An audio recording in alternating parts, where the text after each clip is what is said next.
Buenas muchachos, ¿cómo andan? Vamos a ver hoy la fuerza de Lorentz. Esto es para el módulo de mediciones en instalaciones electromecánicas, sexto año, Colegio Salesiano de Funes, pero en realidad también sirve para muchas otras materias. Por ejemplo, ahora lo vamos a aplicar a los instrumentos de medición, pero cuando se aplica para generadores o motores en máquinas eléctricas, la fuerza de Lorentz se usa en muchos lados. También en ciencia, por ejemplo, los aceleradores de partículas. Bueno, se le agradece a los muchachos del sexto C1 por permitir y hacer posible la grabación de este video, año 2024. Bueno, algunos faltaron a la clase, pero bueno, podrán ver el video después, supongo, la verán por tele, aunque no la puedan ver en la clase directa. Bueno, muchachos, la fuerza de Lorentz es una fuerza, la fuerza que se aplica sobre una carga eléctrica. La ecuación de Lorentz es esa, que la fuerza tiene dos partes, dos componentes. La componente tangencial es la componente del campo eléctrico. Esto indica cómo acelera o desacelera linealmente una partícula. Y después tenemos la componente magnética, que es la componente normal. ¿Sí? A ver, lo voy a explicar ahora en detalle. La primera parte es la parte eléctrica. Vamos a suponer que tenemos una carga eléctrica positiva. Y acá hay un campo eléctrico en aquella dirección. El campo eléctrico, recordemos que para lo positivo es fuente, es decir que acá había una carga positiva que está sacando línea de flujo para aquel lado. Como acá tenemos otra carga positiva, entre ambas tenemos una repulsión. Si esta carga fuese negativa, la fuerza sería en sentido contrario, porque sería atracción. Vamos a dejar un poco de lado la parte del campo eléctrico, que es la componente lineal, que no es lo que vamos a usar tanto en instrumentos de medición como en máquinas en general, sino vamos a ver la parte de la componente normal, que es la que se debe al campo magnético. Vamos a analizar esta parte, ¿sí? Ahora, esto que está acá, estas X que se ven ahí, vienen siendo justamente el campo magnético, también conocido como densidad de flujo. Entonces, ¿qué ocurre? Estamos suponiendo que acá tenemos una carga positiva, hay una velocidad que va hacia allá. Y el campo dibujado acá de esta forma, es como si fuera una flecha. La flecha, si la vemos de adelante, vemos un puntito, sería el ojo del filo de la flecha. Mientras que si la vemos de atrás, está la X por donde se pone la flecha en el arco, ¿no?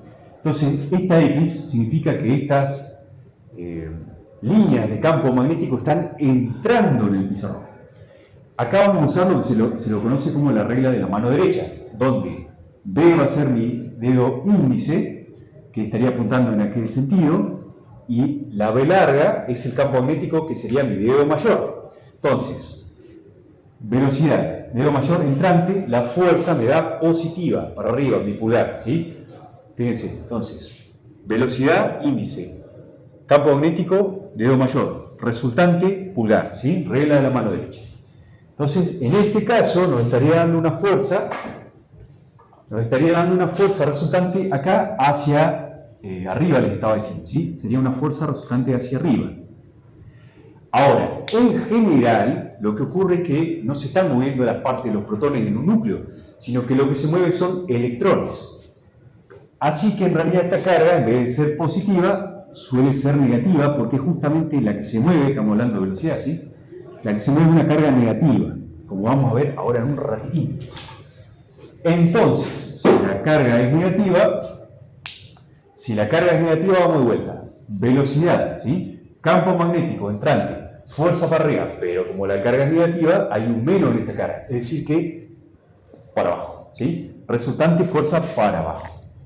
Es decir que esta partícula que viaja acá se estaría desplazando en esta forma, un arco hacia abajo, ¿sí? Una rotación hacia abajo. Bueno, vamos con la segunda de tres partes de este video, que es cómo llegamos a la ecuación de la fuerza que hay sobre un cable por el que le circula una corriente y está expuesto a un campo magnético. Lo vamos a ver ahora en un ejemplo un ratito. Entonces tomamos la ecuación de la fuerza de Lorentz, que es la parte eléctrica más la parte magnética. Descartamos la parte eléctrica porque no la estamos analizando en este momento. Nos quedamos con la parte magnética, ¿sí? Q por B vectorial, producto vectorial de la velocidad con el campo magnético. Ahora, la corriente se define como la carga por unidad de tiempo. Si tomamos constante la corriente, que no varía, sería que la carga es igual a la corriente por el tiempo. Eso lo reemplazamos acá. O sea que nos quedaría que la fuerza es la corriente por el tiempo por la velocidad que circula la partícula, en general en un cable casi la velocidad de la luz, por el campo magnético. Ahora, la velocidad en física es la posición en función del tiempo. Entonces reemplazamos eso acá adentro. En realidad es la derivada de la posición respecto al tiempo, ¿sí? Pero tomamos una velocidad constante que no se altera en este caso, ¿sí? Por lo menos en un pequeño análisis, un pequeño intervalo de análisis.